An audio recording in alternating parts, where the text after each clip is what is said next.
வணக்கம் அன்பு சொந்தங்களே, எல்லாம் எப்படி இருக்கீங்க? நிறைய பேர் லைக் பண்ணிகிட்ருக்கீங்க, ஃபாலோ பண்ணிகிட்ருக்கீங்க. ரொம்ப சந்தோஷம். ரொம்ப நாள் வீடியோ போட முடியல, பழைய மாதிரி வீடியோ போட முடியல. இப்போ ஒரு என்ன தகவல்னால், கடந்த ஒரு சில நாட்களுக்கு 2 நாளைக்கு முன்னாடி இந்த ஹோட்டலில் உள்ள கிரைண்டர் பார்த்திங்கன்னா பட்டணம் போட்டிருக்காங்க. அப்படியே ஷாக் அடிச்சிருக்கு. என்னடா ஷாக் அடிக்க உள்ளே போய் பார்த்தாக்கா எலி பூந்து ஃபுல்லாக உயர பூரா கடிச்சிட்டாரு. நல்ல விலையாக அந்த உயிர் ஆபத்து எதுவும் இல்லை. அதுலேருந்து ஒரு ஐடியா பண்ணியிருக்கு. நைட் டயத்தில் ஹோட்டல்லாம் பூட்டிகிட்டு போகும்போது அந்த கிரைண்டருக்கு கீழே ஒரு லைட்டு ஒன்று இதுக்காக லைட்டை செட் பண்ணியிருக்கு எலிக்காக. அந்த லைட்டை செட் பண்ணி போடும்போது இந்த எலி தொந்தரவுலாம் கொஞ்சம் குறையும். அதுலேருந்து அந்த எலி எந்த உயரம் கிடைக்கிறதில்ல. அதை உங்கள்கிட்ட காமிக்க போகிறேன். காமிக்கிட்டேன். இப்போ பார்த்தீங்கன்னா இதுக்குன்னே இந்த ஒயரை செட் பண்ணியிருக்கு, அந்த எலி தொந்தரவு குறைக்கிறதுக்கு. இல்லைன்னா அன்றைக்கி பெரிய ஆபத்து நடந்திருக்கும்.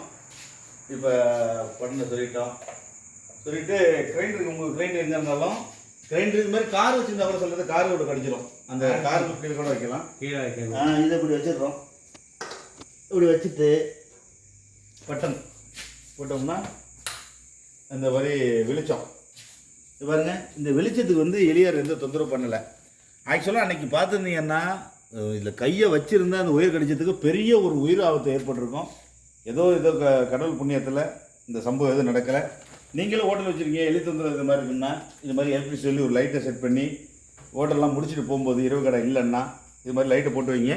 எந்த ஒரு பாதிப்பும் இருக்காது. உங்களுக்கு செலவு மிச்சம். கரண்ட் பில்லு தான் கொஞ்சம் கூட போகும். வோல்டேஜ் கம்மியாக உள்ளதை ஒரு பல்ப் வாங்கி போட்டுட்டீங்கன்னாக்கா எந்த தொந்தரவும் இருக்காது. நன்றி.